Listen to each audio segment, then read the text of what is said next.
Hello, everyone, and welcome to another episode of Gray Matter. Well, today we have on the program for the first time a political leader, leader of a party, the leader and founder of the People's Party of Canada. And he's famous for saying several things, many of which are somewhat controversial.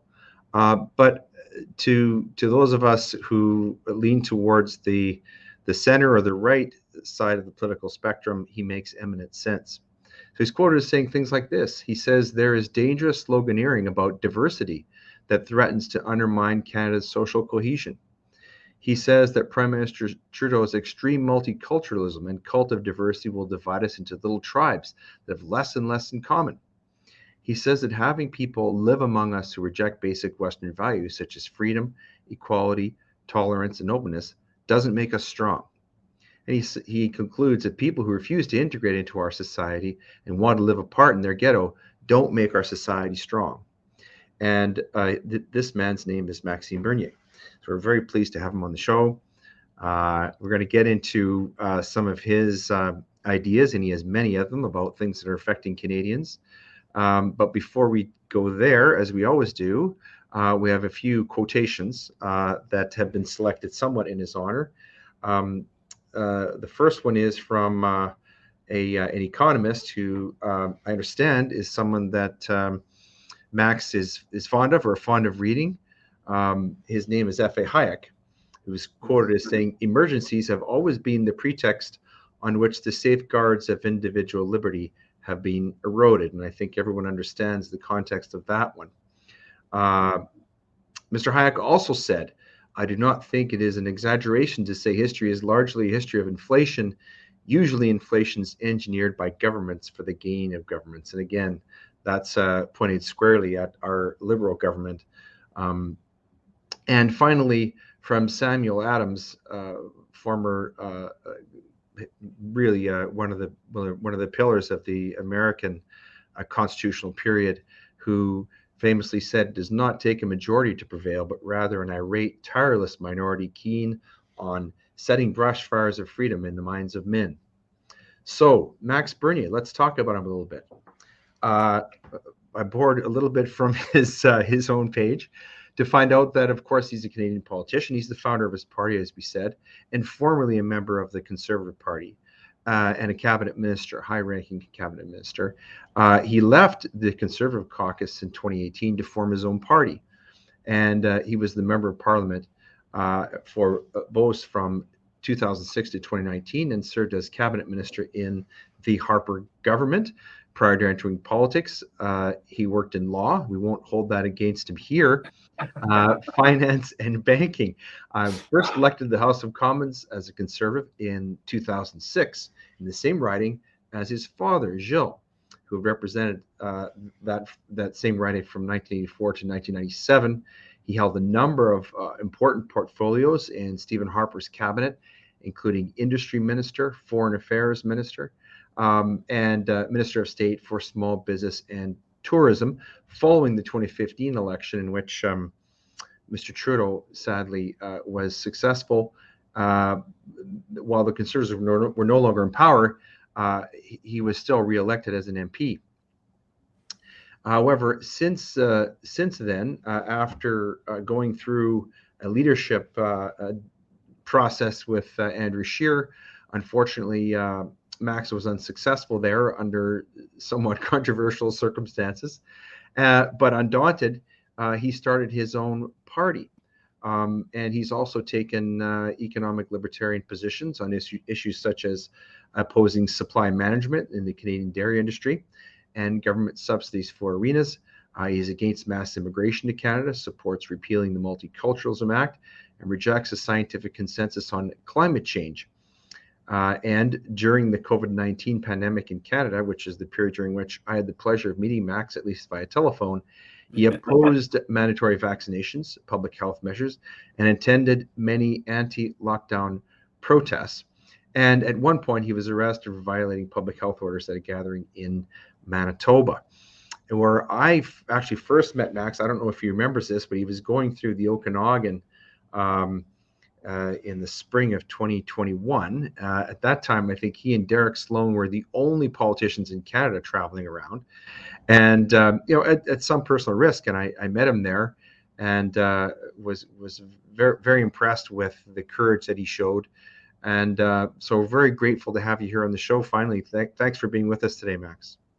Thank you, Leighton. I'm very, very pleased to be with you. That's an honor for me. And yes, when we had that phone conversation, I was in jail, actually. You're right about that. Before the last election, last summer, after a political gathering in a park in Manitoba. As you know, I was arrested and cuffed and put in jail for a known crime. I believe that was political repression. And I'm still waiting the time for the hearing of that case. It's always postponed and postponed and postponed. I believe that the Crown understand that they don't have a very strong case. So we'll see what will happen. You were, however, successful recently in defeating a charge that was a similar type of ticket that was brought against you in Saskatchewan, though. Is that correct? Yeah, that's correct. In Saskatchewan, during the election night, I delivered a speech over there, and I was not wearing a mask. I received a ticket for that, and I just received the news. I believe 3 weeks ago that they're not going ahead with that. You know, it was all to scare people. All these tickets during the COVID-19 pandemic. I did a lot of rallies, like you said, in that time, all across the country, with Randy Hillier also in Ontario. And I think I had for $10,000 of tickets, and all these tickets have been postponed or withdrawn, and that was another tactic to scare people and to be sure that these rallies won't have a lot of people. But the first rally that I did in Montreal in March 2020, I believe that we were about 100%. And the last rally that I did in Montreal, a year and a half after the beginning of the pandemic, we were 45,000 people. So I believe that we won that battle, and now more and more people understand the fear, the propaganda is not efficient anymore. We have the facts and the science on our side. And I was very pleased to see last weekend, last Sunday, in Le Journal La Presse in Montreal, they did a poll, and they asked a question on for unvaccinated people, and they asked them if they believe that they will take another shot, the third one or the fourth one. And the good news was 69% of them, 69% of vaccinated Quebecers said they won't. So I believe that we are winning that battle. More people understand that these vaccine passport mandates and stay-at-home orders, and in Montreal, a curfew was not necessary. We didn't do the right thing as a society. I said at that time we must protect the most vulnerable people and let's reopen the economy. So I believe that later on it will be difficult if a provincial government wants to go back to lockdowns and curfew this fall. I believe that they will have difficulty to impose that. I know that one of the platforms of your party was essential to its policy, and correct me if this is wrong. This is my understanding is basically smaller government Yeah. that is not involved in every aspect of people's lives. Fundamentally, your philosophy is libertarian, but what's facing Canadians right now, the problem seems to be in terms of the control that the federal government has over health, which, as you know, is a provincial authority, is that the federal government has all this money, and they use it to manipulate provinces, to get provinces to accept their policies concerning health. Are you concerned that that is going to happen again if the federal government continues to ramp up its propaganda about COVID-19 and now monkeypox? Yeah, it can happen.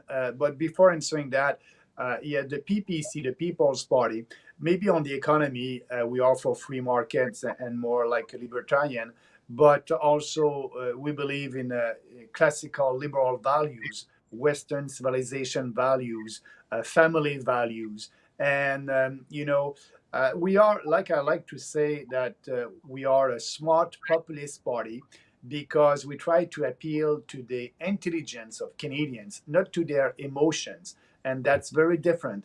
That's why I'm saying all the time that if you like what I'm saying, I hope I will have your support. If not, I won't change our policies. Vote for another political party. We created the PPC for an alternative to these establishment political parties based on four principles: individual freedom, personal responsibility, respect, and fairness. And all our policies are in line with these principles. So that's why we are a smart populist party with common sense policies. We are putting Canada first, our country first, our people first, and without any compromise. And so that's why we don't do politics based on survey and polling. We are doing politics based on conviction. And I just want to add, like the Conservative Party of Canada, that's why I left the party, because I said in 2018 that party is intellectually and morally corrupt because they have the name conservative and they are promoting leftist ideology, and they are giving more credibility to the leftist narrative. And actually, when before I left the party, I tried to speak with the establishment of the party for 18 months. And I spoke with Andrew Scheer after 18 months after the leadership. And I asked him a straight question: why you are not taking some of my ideas? I didn't win the leadership with 49% of the vote, and these ideas were very popular.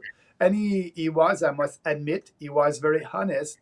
He said, Maxime, we won't take any of your ideas for the next election, the 2019 election, because your ideas were very popular with the membership of the Conservative Party of Canada.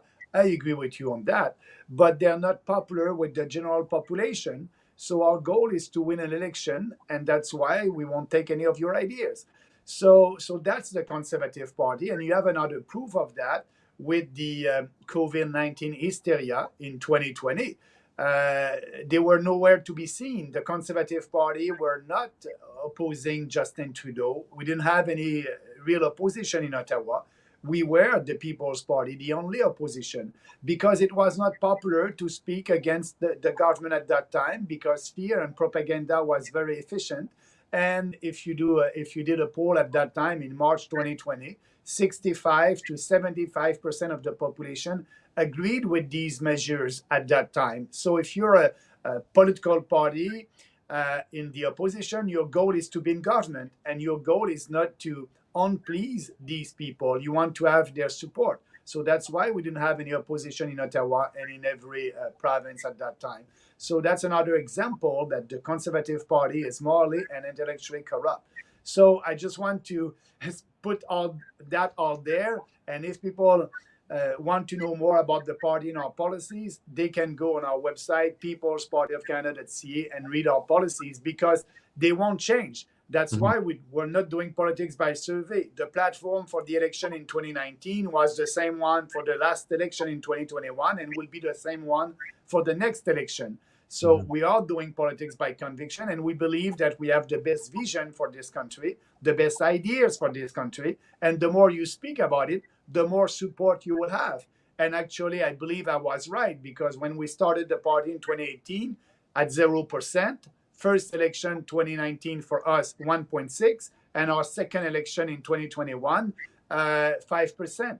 So speaking about our platform, I want to answer your question later now. So yes, we believe that the federal government is interfering in provincial jurisdiction in healthcare, and our position is very bold on that. We have to respect the Constitution. The federal government must not interfere in provincial jurisdiction.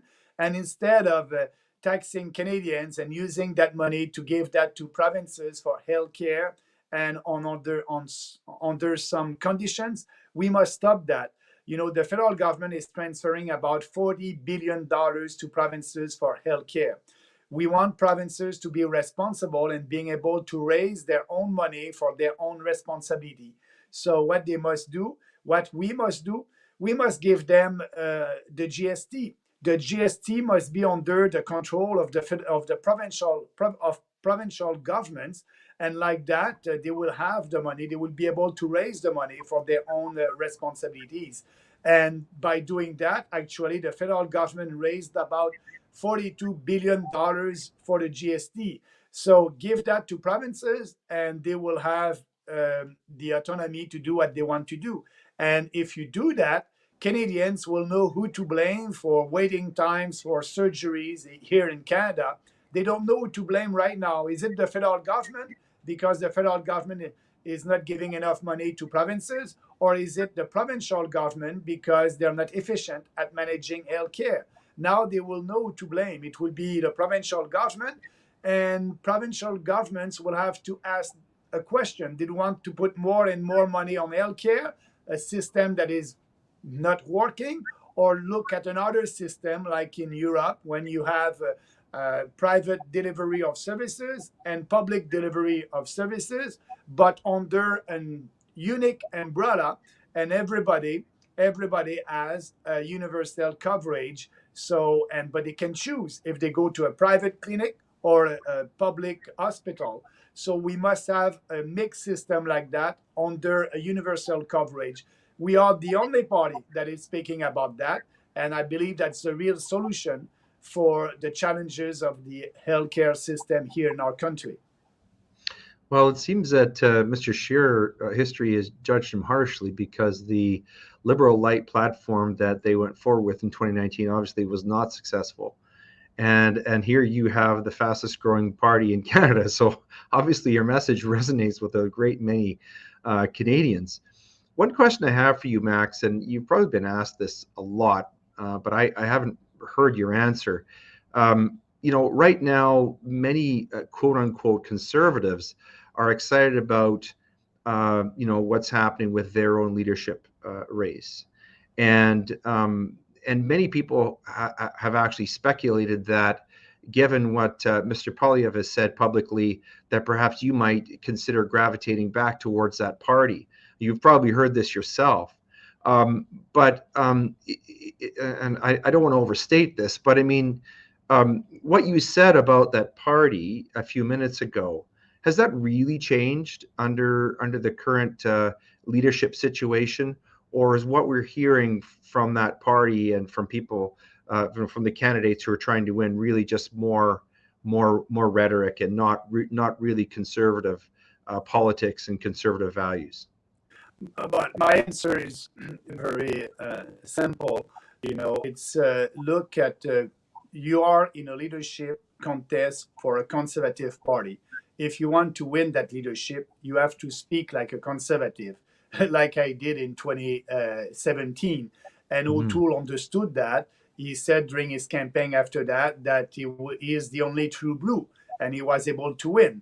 And after that, he went to the left to be able to be in government. So the same thing is happening right now. Pierre Poilievre is speaking like a conservative to win the leadership. And I understand, I predict that he will win, but the party is still morally and intellectually corrupt because Poilievre, like all these establishment politicians, when we needed them to fight for real conservative freedom values, they were not there, nowhere to be seen. And Pierre Poilievre actually said in an interview that he was pro freedom in the beginning, but for him in the beginning, it's in August 2021 when Justin Trudeau imposed the vaccine passport for Canadians travelers. When he imposed that passport, Poilievre said that he was against that. That's a lie because at that time, only six shadow cabinet ministers spoke against that in August 2001. And what happened to them? O'Toole did a shuffle of his shadow cabinet in November. I believe it's November 9, in November 2021, after the election. And all these six shadow cabinet ministers lost their job because they were not speaking the party line for vaccine passport for Canadian travelers. And Polyev received a promotion because he was silent, and he was silent until February, the first week of February, when it was a little bit more popular and less risky to speak for freedom. So that's showing everybody that is a traditional establishment politicians and without any core values. And so I believe that he will be the leader, and I believe that he will do politics like uh, like the party did before, because their only goal is to be in government.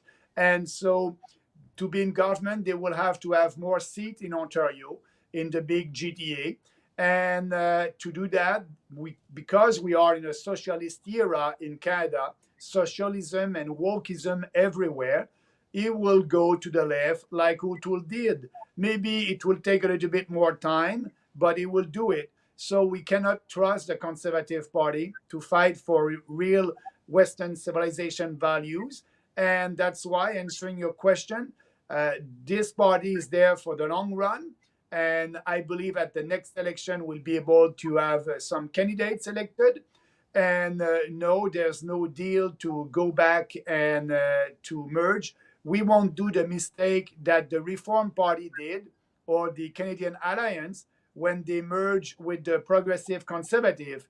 And that was a mistake, because right now also, if you're a conservative from Western Canada, Polyev has nothing for you. He won't use the constitution to build pipeline and to impose a pipeline on Quebec or BC. He won't do that. He won't change the equalization formula to be less generous, and that's why we have Western alienation. So can you believe there's 32% of the population in Alberta uh, who want to separate, more than in Saw that Quebec. poll. Yeah, Yeah, I in saw Quebec that. it's only 30%. Over there, 32, and you don't have any leader from the establishment political parties that is speaking to Western alienation with a solution, and we have a solution for them. Mhm. That's why somebody in Alberta told me, Maxime, if I understand you, because we believe in a radical decentralization and a smaller government in Ottawa that will respect the Constitution, respect taxpayers, respect our Charter of Rights and Freedom. And that person told me when I was in Alberta, if I understand your position, if you are a separatist, you vote for Bernier. And if you are a federalist in Alberta, you vote for Bernier. I said yes, because we are giving you the solution, and the solution not only for Alberta but for the country. I'm saying the same thing in English and in French in Quebec or in New Brunswick. We have a platform, and we believe that this platform will be able to unite our country, and being sure that our country would be more prosperous. So, answering your question shortly, no, we won't go back.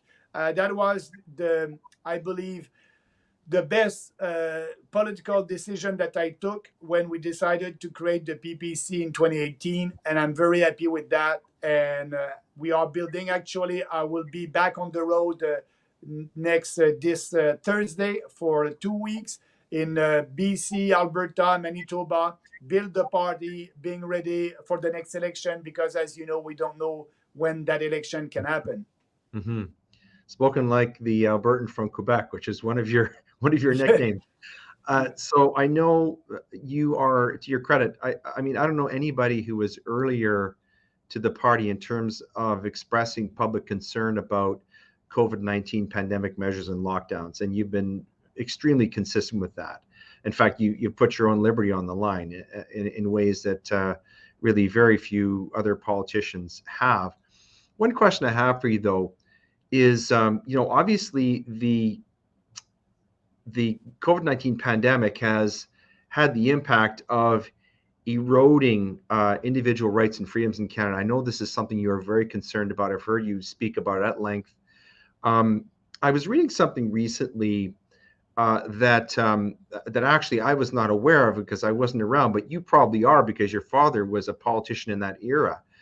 But there was actually a lot of conservative resistance to the charter before it came into effect. There was concern by conservatives in your father's era that this was a Trojan horse, that in fact what the elder Trudeau was trying to do was to take the decision making power away from the public and from the politicians and from the legislative process and hand it over to the judiciary, and that this would be used ultimately to achieve the expression of leftist values. And here we have left-wing policies that have been coming into force in Canada through the charter, through I think the misinterpretation of the charter. And Mr. Peckford was on the show; he agreed with that.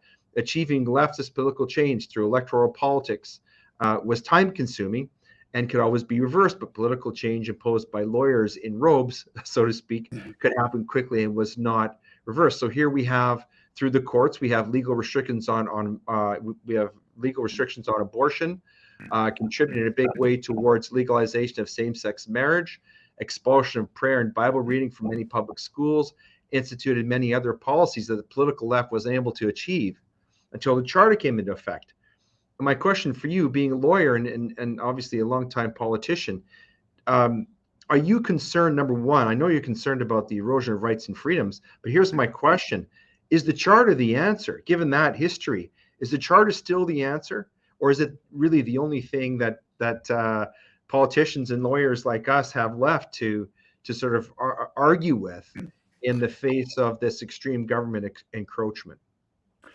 Yeah, so in the Constitution, as you know, we have the Charter of Rights and Freedoms, but also we have a section, the non-extending clause. So that clause, so if you have a decision from a judge from the Supreme Court of Canada, and you as an elected politician don't like the interpretation of the court, you can say, I won't follow that decision. And for the next 5 years, I will do what I think it's the best for my province. So I believe that that is there. You can use it if you think that you must use it to protect individual rights. And but the charter, we don't need to rewrite the Constitution or our Charter of Rights. The challenge that we have, it's our politicians. We have politicians right now that are okay with not respecting the Constitution, and you have the opposition in Ottawa, uh, who is okay also about the government not respecting the Constitution. I believe that what we must do, we must change politicians. And it's the same thing in the US. They have a great Constitution, but the president is using presidential orders to pass legislation. And the president can say tomorrow that the country will be in war against a country without another country, without going to the Congress. So the problem is our politicians. It's not our Constitution. Yeah, I believe that we can reopen and maybe put other clause in our constitutions, but for me, that's not the solution.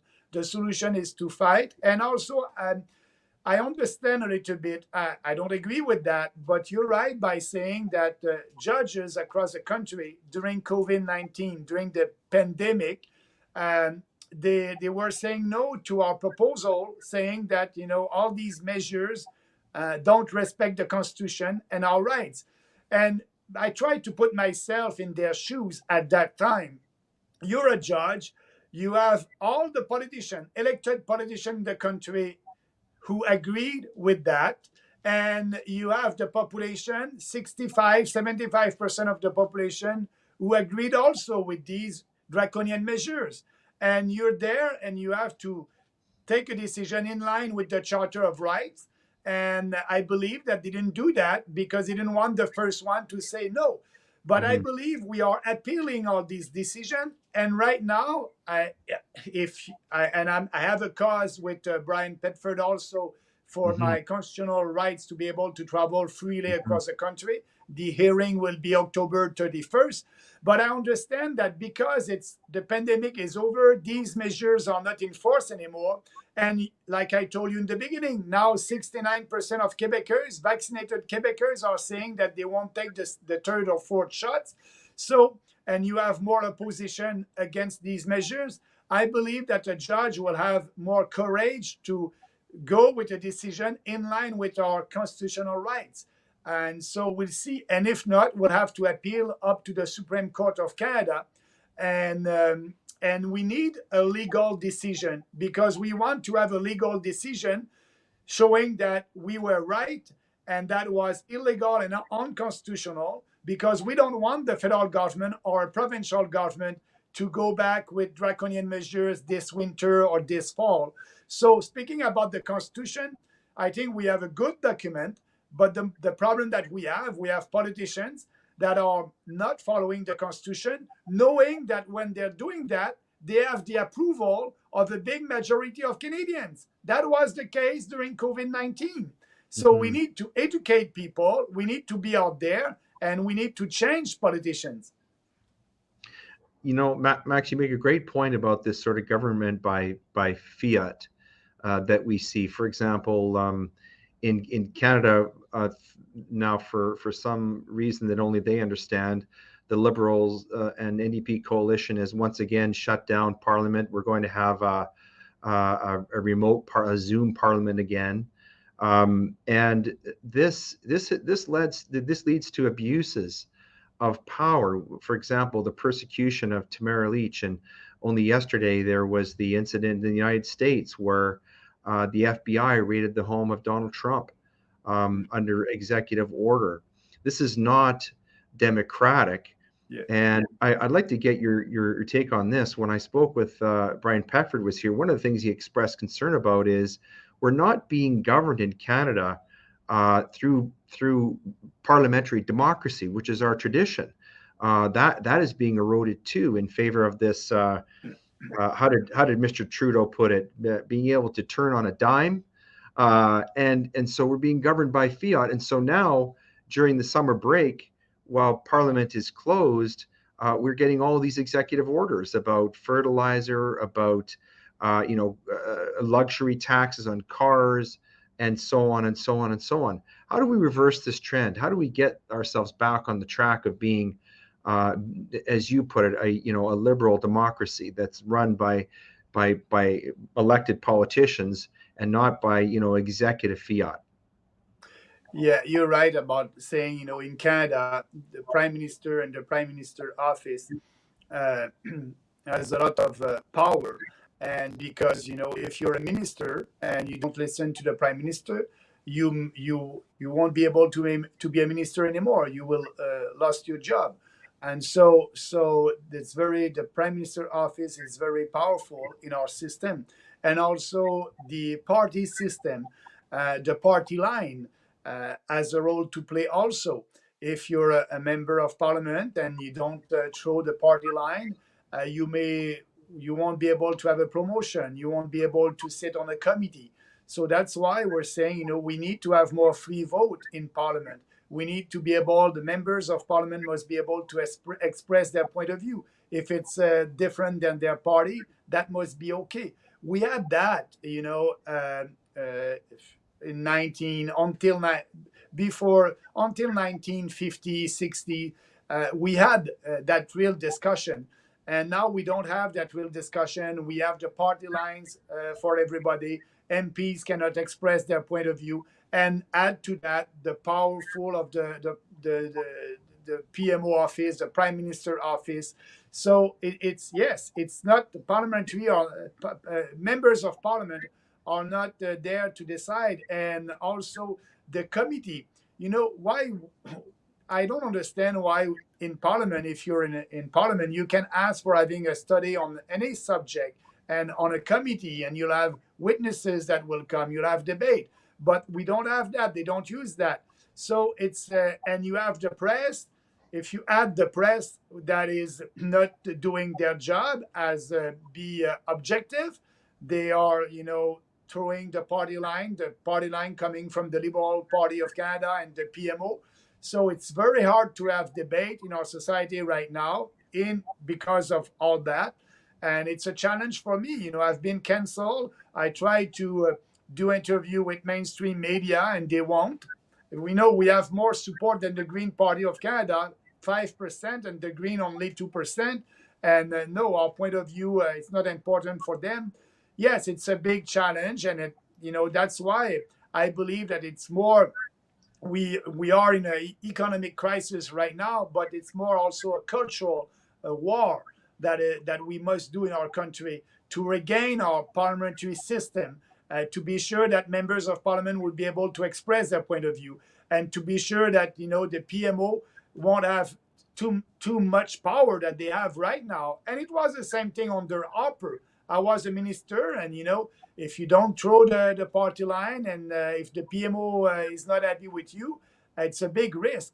But we must, be changing. We must change that. And I believe in UK, Parliament members of Parliament have more power. You know what happened to the Prime Minister over there? So I believe that members of Parliament here in Canada must take that power that is there. They must not be afraid to take it, like they're doing a little bit more in UK than in Canada. Mm-hmm. So, Max, one of the things that distinguishes your party from the other ones in Canada, clearly, and you've talked about this today, are its values. And you've been very outspoken, being against things like I call it DIE, diversity, inclusion, equity, critical race theory, radical climate hysteria, and these other very divisive leftist policies that are being pushed by the liberals. And many people attribute these to things like the World Economic Forum and the UN 2030 agenda as attacks on Canadian sovereignty. Do you agree with the idea that there's a danger that Canada is not being governed from within? It's certainly not. I know you agree that it's not being governed in the best interest of Canadians. But do you subscribe to the theory, perhaps the conspiracy theory, that there are certain people outside of Canada who are actually running things and really undermining Canadian sovereignty right now through these policies? No, no, but you have a point also by saying that. The World Economic Forum, the UN, they're not a supranational government. They cannot dictate to us in Canada what to do. But what they're very efficient at, the World Economic Forum is a socialist organization, a woke organization, and they are promoting their ideas, and they're very efficient to do that. And we have wokeism in Canada and all that DIE culture, diversity, inclusion, and equity because of Trudeau, because of the Trudeau government decided to agree with that philosophy and very openly. So we just have to change Trudeau. But I understand also the fact that these organizations are very powerful, they're very influential, and they're very efficient to do that. You just have to say no to these organizations. We are the body that is saying no to the UN with the UN Compact on Migration, no to the World Economic Forum with the Arrive Canada app coming from the World Economic Forum. The World Economic Forum did not impose that on Canada. Trudeau decided to implement that here in Canada. But what I must say, we must fight that ideology because look, in Europe, they created, in Europe in 1951, they had the first free trade agreement in Europe, a free trade agreement, goods and services. And so that I'm all for free trade. But after 1951, they signed more treaties and more treaties and more treaties. And the last one was in 1993, the Maastricht Treaty, when they created that supranational government and the UN Parliament and the UN, not the UN, the EU Parliament, sorry, and the European Union. So you, after more than 50 years, starting by free trade agreements, you have right now in Europe a supranational government, and that's why people in the UK decided enough is enough. We want to regain our sovereignty, and they said no to the European Union and yes to Brexit. So right now, the UN and the World Economic Forum, they have the same goal. They want to have a supra-international government. So we must fight that ideology. And if we don't fight that, it may happen in 10 years, in 20 years, in 50 years. So that's our position. We want our country to be a sovereign country, and we always fight for the sovereignty of our country. But we must understand that the UN and the World Economic Forum and the World Health Organization, they have a goal, they have a plan, and their goal is to be able to have a world government, maybe in 20 and 25 years, I don't know, like they did in Europe. We need to fight that, and we are fighting that. But right now, all the policies that Trudeau is implementing, nobody told him, you must do it. If you don't, something will happen to Canada. No, it's part of his philosophy also. So for him, it's normal to have policies like that. You need to change politicians and having people that will fight for our country and saying no to these organizations. Hmm. It's hard for me to believe that Justin Trudeau has a philosophy because that word means lover of knowledge. But he told us I that, digress. Leighton, before being prime minister, he told us that. He said, he admired the Chinese dictatorship, and because they can do what they want very quickly. Right. So he told us, and that's what I'm he's not giant. doing. And so we need to understand Yeah. that. And Here's the big question, though. You make a great point about removing Trudeau, and obviously, the Liberals have been promoting these as their quote unquote values. I think they're fundamentally demoralizing and hurting Canadians myself. But how do we let's cast our eyes forward to the sunny days of a post Trudeau era, where you are the new prime minister. Are you going to use that pulpit to promote conservative values, or are you simply going to reject these leftist values, these harmful ones, and and sort of let Canadians decide for themselves what they want to believe? Because I know you have very strong ideas about things like mass immigration and so on, yeah, and you're also very strong on the concept of preserving the Western canon. The yeah. best part of ourselves that we've inherited for many, many centuries. So is that something that a PPC government would do? Promote certain conservative values, say the way someone like a Ron DeSantis is doing in Florida, or would that go contrary to the PPC vision? No, no, we'll do like Ron DeSantis is doing in Florida, actually. And, we'll have the legitimacy to do it. We won't have a hidden agenda because, Mm-hmm. the platform in 2019 was the same platform for the election in 2021 and will be the same one. So when we'll be in government, we'll have all the legitimacy to execute our platform and to put forward legislations in line with our platform because it is clear after two elections. I think more people understand what we are doing, what is our vision for this country, and after the third one also more people will understand. So we'll have a strong mandate to do what we need to do. And Mm-hmm. if we don't have any protest in from parliament when I'll be prime minister a day, I believe that it's because I'm not doing my job. I Mm-hmm. believe that we may have protests, but we will be out there and we will explain our policies and very honestly and publicly and being very transparent. And our goal is to try to have more people that will support us. A little bit like Margaret Thatcher did in UK in 1979 when she was a strong conservative Mm-hmm. and at that time the country was a socialist country, and she told people in UK, this is what I want to do and I will do it. And she was strong and she was able to convince more people and she was able to be in parliament and she did what she said that she's going to do. So that would be the same thing for us. Max, do you have any ideas about how Canadians are going to be able to resist some of these very harmful economic policies that Liberals are promoting?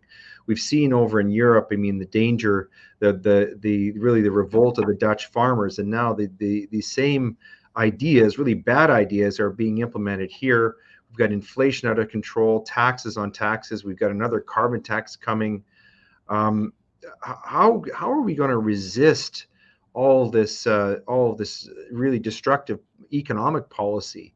none of which has really been demonstrated to be of any worth to Canadians, and in fact is obviously very harmful. Take only the attacks on the energy industry, which is so vital to Canada. How are we going to fight back against all these things in the meantime until the wonderful day when we can cry freedom and the Liberals are no longer in power? Yeah, yeah. We must understand the cause of all that. Why are we having all these leftist policies? The war on the oil and gas industry, and now Trudeau is starting the war against our farmers, like the Netherlands is doing right now. So we must understand why Trudeau is doing that. Why? Because he signed the Paris Accord, and he wants to be sure that we will respect our goals for the Paris Accord. So we won't sign the Paris Accord. We won't do anything there. We won't impose policies like that. But we must understand that the Conservative Party and Pierre Poilievre, Pierre said that, sorry, that he won't impose a carbon tax. But at the same time, he will sign the Paris Accord, and he will have to impose more regulations. And when you impose a regulation, there's always a cost, and the cost we will have to pay for that, we consumers. So we must ask the question to conservative: why are you supporting the Paris Accord? So and I believe that we'll be able to win when people will understand that all these policies are coming because of these international organizations, the UN and the World Economic Forum, and now it's in Canada under legislation. So we are sovereign. We just have to say no for all these crazy leftist climate change policies. But you need to have some conviction, and you need to have the courage of your conviction to speak about it. So the conservative, because the population is not there right now, that's why they're pro Paris Accord. So if they are in government, they won't fight to change the public opinion. They will just do and follow the wind and impose other kinds of measures against the oil and gas industry or against the farmers to be sure that they will respect the Paris Accord. Max, you mentioned earlier about the notwithstanding clause as perhaps a protection against federal encroachment or judicial encroachment upon provincial powers. But we've seen in Quebec of late that essentially they now regard themselves as a sovereign state within Canada. It's almost the reversal of the Plains of Abraham. And then in Alberta, we have, for example, Danielle Smith, who by all accounts is the front runner in the in the race to replace Mr. Kenney, talking about the Sovereignty Act, which would be a provincial statute which would say basically hold up the hand to the federal government, say, stop, we're not going to enforce this. Are you concerned about this? Because it is maybe a necessary defense that provinces are developing, but it certainly isn't uniting the country, is it?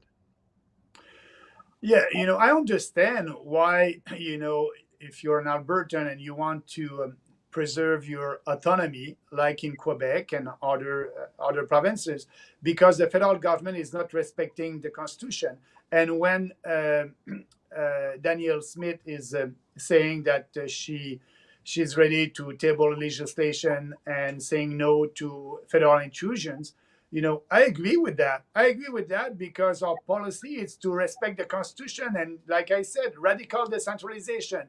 And we won't interfere in provincial jurisdiction. If in Alberta you want to have your own police force, you'll be able to. If you want to have your caisse de dépôt, your pension fund, you'll be able to have to.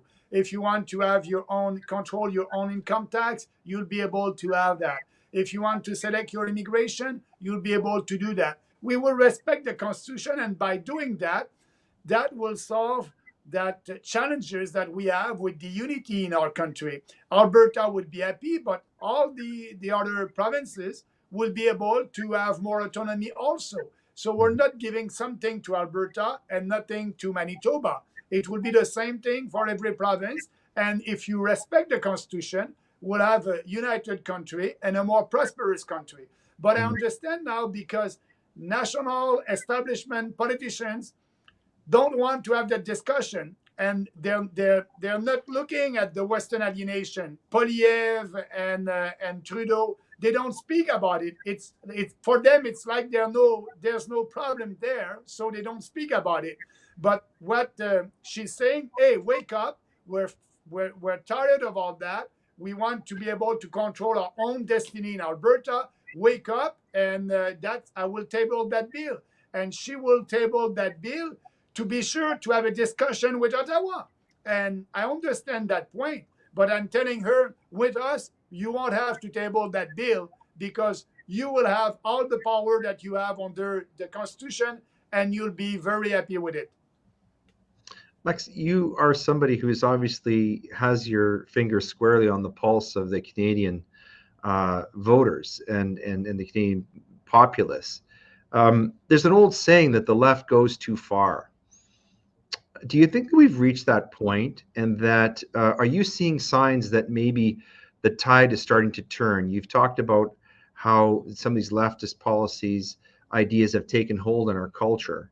Are you sensing that maybe more and more Canadians are fed up and they're more receptive to a message like the one that your party is presenting, an option where people are going to have more individual freedom, they crave more responsibility, more local solutions as opposed to a giant centralized government that controls everything?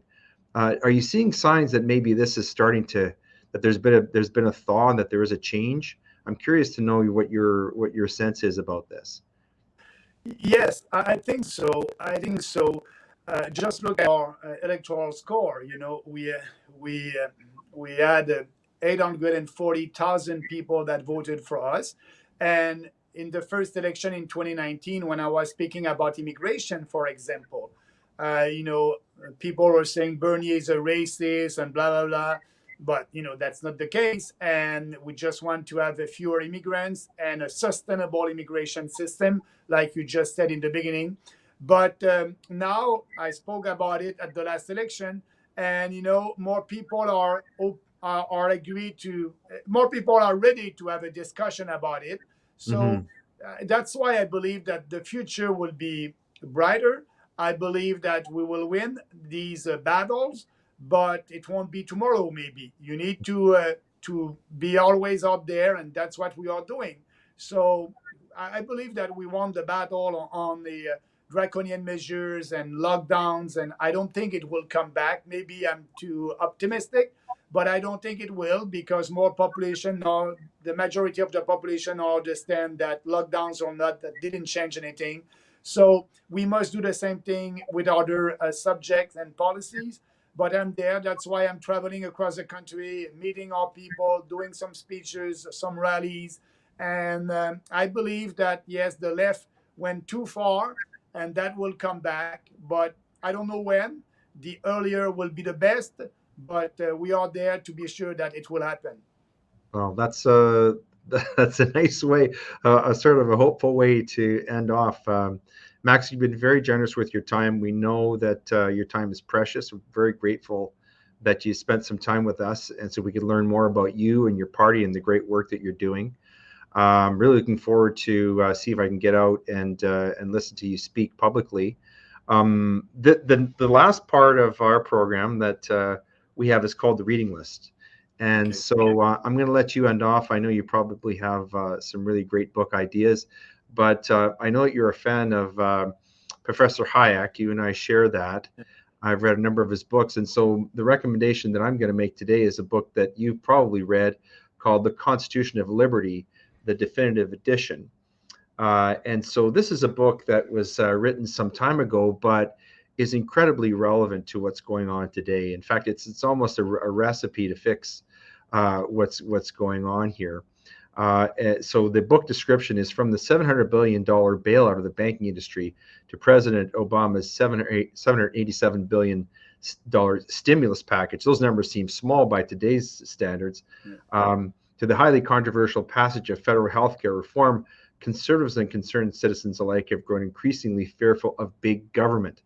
And Professor Hayek, in this book, this is considered his classic statement of the ideals of freedom and liberty, ideals that he believes have guided and must continue to guide the growth of Western civilization.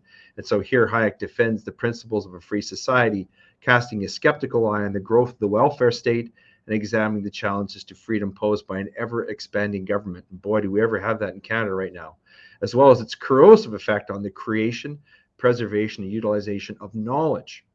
That's something we haven't talked about, but that is something that comes with the erosion of individual freedom, is also sadly an increase in ignorance.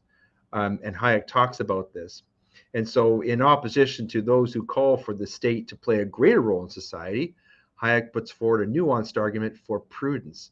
And guided by this quality, he demonstrates that a free market system and a democratic polity under the rule of law and with strong constitutional protections of individual rights represents the best chance for the continuing existence of liberty. So, Max, I have to say, it sounds as though Professor Hayek has his fingerprints all over the PPC, which is part of the reason why I admire you and your party very much. So do you have any other ideas, selections that you could point people to, perhaps your own party's own website or other resources people can turn to find out more about you and your party and your message? Yeah, but I just want to answer that. Behind me, you can see here that's all Hayek, and I've read it, but in French. I've read the French version, but it's all here. And you're right, that's a great. I like Hayek, Mrs. Rothbard, and the website that I like to go every day is Mrs.org. That's a great organization. So I like what they're doing, and that's why the PPC and our platform is based on four principles: individual freedom, like I said, personal responsibility, respect, and fairness. And all our policies are in line with these principles, and it's a coherent platform. So if people want to know more about us, they can go on our website, peoplespartyofcanada.ca, read our platform. They can follow me on Twitter, Maxime Bernier. They can follow me on Facebook. They can follow me on Rumble. I have a show also every 2 weeks, the Mad Max show, Mad Max Live, at 7:30 every two Thursday. So just follow me on Facebook and Twitter, and you'll know everything about the PPC. And actually, I'm traveling out west, and if you want to follow me, you can go on the People's Party of Canada.ca webpage, events, and I hope I'll be able to see you when I'll be on the road. Thanks very much. I was curious about that Mad Max nickname because I've never seen you very angry. I wasn't sure how you felt about that particular nickname, but I guess it's more of Mad Max, in the context of being a rebel, like in the movies, right? Yeah, absolutely. And some journalists were saying, "Oh, Bernier, Mad Max," and they called me like that, and I said, "Yes, I'm mad because of these policies. I'm mad about what is happening in our country. I'm mad about the deficit, our huge debt, the wokeism everywhere." So that's why I use that, and that's the Mad Max show, and it's fun. We're speaking about policies, about the news, what is happening, and we are promoting the party also. Well, thanks again for being with us today, Max. I really admire you very much and your party, and I hope one day that I can have you on the show again when you're our prime minister. I hope so. I'm gonna work hard for that. All Thank right. you, Leighton, and I hope I'll be able to see you soon. All right. Take care. Thanks Bye again. bye. Bye. Thank you.